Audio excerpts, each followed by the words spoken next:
मैं रहस्य हूं। मेरा काम है छुपना। आपकी करोड़ों पीढ़ियां और युगों युगों के जीवों के वे रहस्य जो सबको लगता है कि सिर्फ वे जानते हैं, वो मैं हूं। हम तब तक छुपे रहते हैं जब तक हमारे स्वामी काल यानी कि समय हमें आज्ञा नहीं देते कि किसी के सामने आ जाओ। और आज हमें आज्ञा मिली है उन व्यक्तित्व के जीवन रहस्य को आपके सामने लाने की जिनको जानने के लिए बड़े बड़े ऋषि मुनियों ने लाखों हजारों वर्षों तक तपस्या की थी। परंतु भाग्यवश समय ने अनगिनत युगों के अनगिनत जीवों में से आपको और इस घड़ी को चुना है ब्रह्मांड के वो सारे बड़े रहस्य को सामने लाने के लिए। तो अपनी आंखें बंद कर लीजिए और कस के पकड़िए, क्योंकि हमारा रथ आपको उड़ा ले जा रहा है आज से 93 करोड़ वर्ष पीछे, वैवस्वत मनवंतर के 24वें और इस कल्प के 450वें त्रेतायुग में।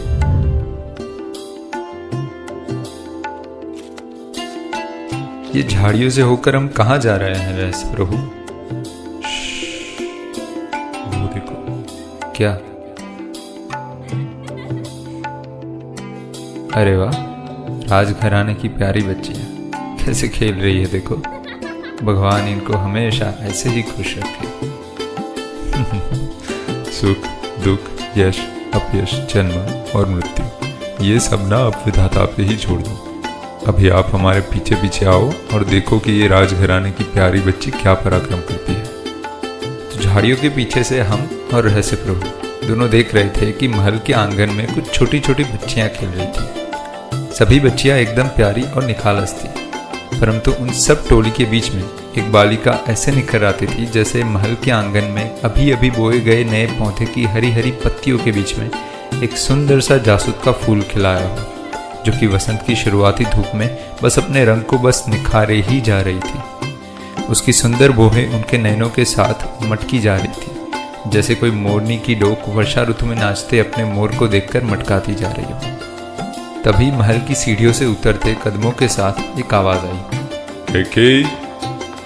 जी पिताश्री। कैकेयी तुरंत अपने सहेलियों के बीच से उठकर उस आवाज की ओर दौड़ी। देखो हम क्या लाए हैं तुम्हारे लिए। यह कह के महाराज कैकेयी ने अपने पीछे छुपे दोनों हाथ आगे किए। नए पत्रक और नई स्याही? हाँ, कुशलगढ़ के खास कारीगरों से हमने ये पत्रक बनवाए हैं, और ये स्याही उन फूलों के रस से बनी है जो हर 12 साल में सिर्फ एक ही बार होते हैं। इनसे बने चित्र हमेशा वैसे के वैसे ही रहेंगे, कभी फीके नहीं पड़ेंगे। अब इनसे सुंदर सुंदर चित्र बनाओ और हमें दिखाओ। धन्यवाद पिताश्री, हम जल्दी से कुछ सुंदर बनाते हैं और आपको दिखाते हैं। यह कह के कुमारी कैकेयी पत्रक और स्याही लेकर एक प्रसन्न हिरनी की तरह अपनी सहेलियों के पास दौड़ पहुंची और बोली, सुनंदा, तुम हम सब में सबसे बड़ी हो। तुमने तो हमारी मैया को भी देखा है। तुम हमें बताओ कि वो कैसी दिखती थी। हम इस स्याही से सबसे पहले हमारी मैया का चित्र बनाना चाहते हैं। यह सुन के सुनंदा बोली, महारानी बहुत ही सुंदर थी।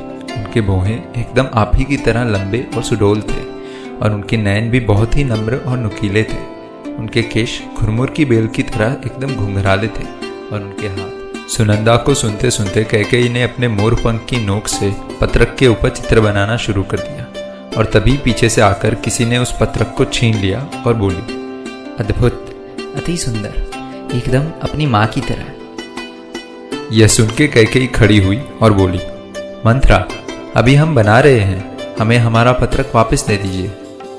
परंतु अफसोस, अपनों के लिए भोजन, भजन और चित्र उन्हीं द्रव्यों से करना चाहिए जिसमें प्रेम हो।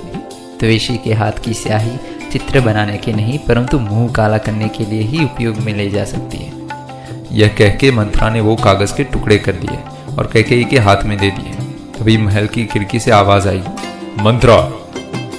जी महाराज दयावान, हम उपस्थित हैं आपकी सेवा में। हम बस ये राजकुमारी को बता रहे थे कि कितनी अच्छी चित्रकला कर लेती है वो, बिल्कुल अपने पिता के गुण आए हैं। बालिका कैकेयी का मुख कौतूहलवश एकदम अचंभित हो गया। वह अपने उस पत्रक के टुकड़ों के सामने देखती रह गई। फिर एक हाथ में वो टुकड़े और दूसरे हाथ में स्याही दबाकर वो वन की ओर दौड़ी। सहेलियों ने बहुत ही पीछा किया, परंतु महाराज की आज्ञा को ध्यान में रख वे राजमहल की हद से बाहर न गई। पर कैकेयी अपनी आंखों में आंसू लेकर अपने कोमल पैरों को कांटों और पत्थरों के बीच में धंसाती घने वन में चली गई। थोड़े समय बाद जब दौड़ते दौड़ते थक गई तो वो एक पेड़ की छांव में अपने मुंह को ढककर बैठकर रोते रोते वहीं सो गई। ऐसे ही ऐसे शाम हो गई और पंछियों की आवाज़ से फिर वो जाग गई। खड़ी होके वो महल की दिशा ढूंढने लगी। अपने पैरों से सूखे पत्तों को ठोकर मारते मारते वो किसी कुटीर के नजदीक जा पहुंचे। वहां जाकर उन्होंने देखा कि वहां पर एक मुनि विश्राम कर रहे थे। प्रणाम मुनिवर, ऐसा कह के कैकेयी ने उनको जगाने का प्रयास किया। मुनिवर, हम रास्ता भटक गए हैं, हमारी सहाय कीजिए। परंतु मुनिवर गहरी निंद्रा में थे, उठे नहीं। आप सहाय करोगे या? इतना कह के कैकेयी ने अपना मुंह टेढ़ा किया और अपनी स्याही निकाली और मुनि का पूरा मुंह काला कर दिया। अपने मुख पर यह सब महसूस कर वो तुरंत ही जाग उठे और अपना मुंह काला देख एकदम ही क्रोधित हो उठे और कैकेयी को उन्होंने श्राप दे दिया। जा, तेरा मुंह भी एक दिन अपयश के कारण ऐसा काला होगा कि कोई देखना भी नहीं चाहेगा। ऐसा कह के मुनि चलने लगे। तभी पीछे से आवाज आई, मुनिवर, आपका दंड कमंडल आप भूल गए, ये लीजिए। ये कह के कैकेयी ने भक्ति भाव से अपने बाएं हाथ से मुनि का दंड कमंडल उनको दे दिया। उस निश्चल भक्ति भाव को देखकर मुनि प्रसन्न हो गए और कैकेयी के माथे पर हाथ रखकर बोले, जिस हाथ से तूने हमें ये सेवा प्रदान की है, एक दिन वो बायां हाथ लोहा तो क्या वज्र से भी ज्यादा मजबूत हो जाएगा और उसे कोई भी घायल नहीं कर पाएगा। यह सुनकर कैकेयी खुश हो गई और उन्हें प्रणाम कर महल को वापस चले गई। रहस्य प्रभु, ये माता कैकेयी की इस बचपन की घटना के बारे में तो हमें कोई अंदाजा भी नहीं था, परंतु प्रश्न ये है कि एक हाथ वज्र के समान होने से उनको क्या ही फायदा हो जाएगा।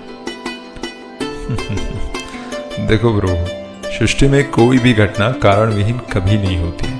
ईश्वर परम कृष्ण सच्चिदानंद विग्रह अनादिर आदिर गोविंद सर्व कारण कारण, सभी कारणों के कारण वही है, तो इसका भी कारण वही होंगे।